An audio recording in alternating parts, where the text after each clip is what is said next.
Good morning, ladies and gentlemen.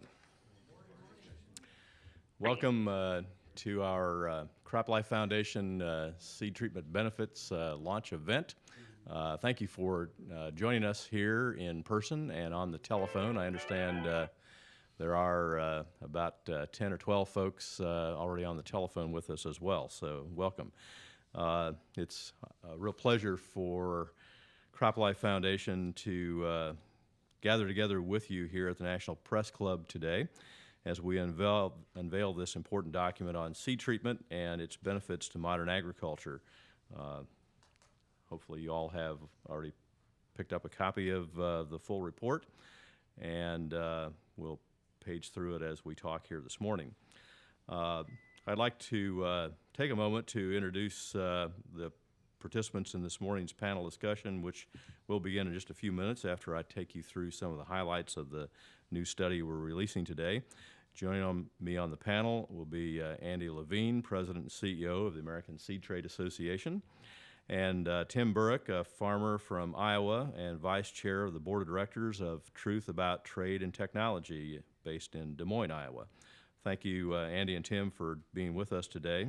And I'd also like to recognize a couple of other individuals in the audience. Sarah McClellan, who is the Executive Director of CropLife Foundation, Dr. Barb Glenn and Dr. Ray McAllister of the CropLife America staff, who were instrumental in helping consolidate input from a wide variety of experts on seed treatment benefits from around the United States and literally around the world, and bring this report together. CropLife Foundation is a not-for-profit organization founded to promote and advance sustainable agriculture and the environmentally sound use of crop protection products. Through a number of key reports, benefit studies, educational outreach, and other stewardship initiatives, the foundation aims to spread awareness of the benefits of crop protection products and promote the sound stewardship of our industry's technologies. The report being discussed today fits very well into the Foundation's mission as it communicates the benefits of what has evolved to become one of the most important and popular as well as effective methods of crop protection today. CropLife Foundation is obviously attached to CropLife America, the trade association that many of us also work for, that represents the U.S. Basic manufacturers, formulators, and distributors of crop protection products. Our members supply over 95% of all of those products to American farmers today. CropLife America is celebrating our 80th anniversary in 2013, and we're winding down on this celebration because 2013 is almost over, but if you'd like a copy of our annual report where we celebrate the great progression of American agriculture and all of the innovation that has occurred over the last 8 decades that we have been together as an organization, please let our staff know and we'll get a copy of our annual report to you. CropLife Foundation has been around for about a dozen years, but I would also defer to Andy Levine. Andy, ASTA is 130 years old this year, so you're always going to be ahead of us, but congratulations on that. So without further delay, let's dive right into the report and look at some of the highlights. So you've all got a copy of the report as you've entered the event here today in the venue. It's full of information specific to all of the major commodities grown in the United States. For those of you who are joining us via teleconference, the report is available if you want to go online at www.croplifeamerica.org/seed treatment. Seed treatment involves the application of crop protection products such as insecticides and fungicides directly to the surface of a seed. This approach to crop protection was introduced in its earliest forms by farmers literally thousands of years ago. In recent decades, the industry has formulated more efficient and environmentally sound seed treatment products and seed enhancements. Without the use of seed treatments, farmers would not have the means to successfully protect the vulnerable seedlings for crops such as corn, soybeans, rice, wheat, barley, potatoes, and many, many more. So here are just a few reasons why farmers in the U.S. and around the world choose seed treatment. Seed treatments provide effective control against many early season pests and diseases and save growers time and money by reducing the need for additional rescue treatments and replanting later on in the season, while also allowing them to get a jump start on the growing season. And I know, Tim, from a practical standpoint, you'll be able to speak to that directly as a benefit to you as a grower. Seed treatments also contribute value to a large proportion of the seed industry in this country that has already seen considerable innovation in the seed itself. And in effect, and once again, Tim, you can speak to this, seed is much more expensive than it was 20 or 30 years ago. And so there's an incentive to make an additional investment in seed protection coating, if you will, to protect an ever more valuable seed technology. Seed treatments continue to contribute to higher plant populations and healthier, more uniform crop stands. Ultimately, this means greater and quantity and quality of food production for consumers. Because seed treatments are already applied to the seed, they reduce the potential off-target exposure of crop protection products to man and the environment. Crop protection products applied as seed treatments reduce other application methods to large areas of farmland, and we'll show an example of that in a little while. And in some cases, like for like can reduce the amount of crop protection material used in the field by 99%.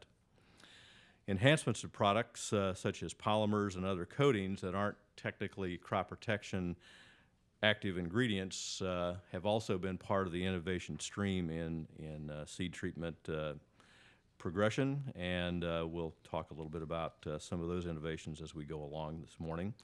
The economic growth of seed treatments within the last decade alone is a telling indication of just how valuable this segment of our crop protection industry is. Sales of seed treatments totaled just $950 million in 2001. That number rose to nearly $3 billion by 2011. Corn is one of the many crops that benefits from seed treatment applications, and in 2011, seed treatments helped to contribute to the American farmers nearly $80 billion worth of the corn crop value produced in that growing season.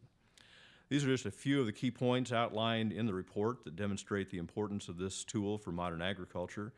For all of these reasons and many, many more, seed treatment is a vital component in the suite of technologies that farmers select in order to produce food and fiber for our American consumer and consumers around the world.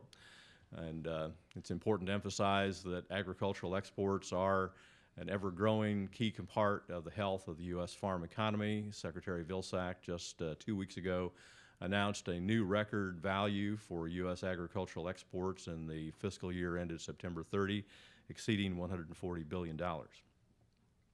So let's turn to a few slides for a little bit more detail around what we can tell you about some of the highlights that are in the report. So first of all, what is seed treatment? It's a direct application of crop protection products, fungicides or insecticides, or a combination to the surface of the seed prior to planting.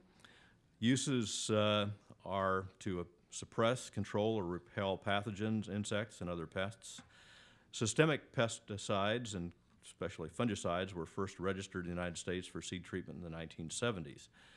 Neonicotinoid insecticides were first registered by US EPA in 1994. At least 60 different species of plant parasitic nematodes feed on corn plant in North America. Seed treatment products provide protection against those. Fungus called blackleg can reduce canola yields by 50%. We know in the production of onions that they are susceptible to attack from onion maggots, which can have the potential loss of 70 to 100% of the crop that could be produced.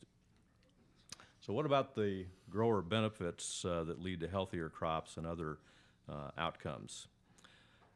So grower benefits include providing effective control against many early season pests and diseases.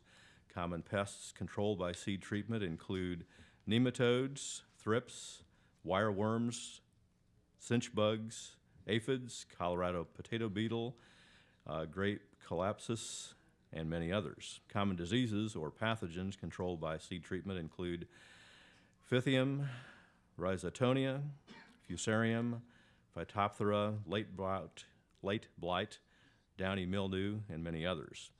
Seed treatment polymers reduce seed planting gaps by approximately 90% in some small-seeded crops like vegetable seeds. And Andy may be able to speak to some of those innovations and the benefits that not only flow to farmers, but greatly benefit the seed industry itself. With regard to healthier crops, fungicide seed treatments are active against diseases like Thelavossopsis that can produce a 65% increase in cotton stand compared to untreated seed plots.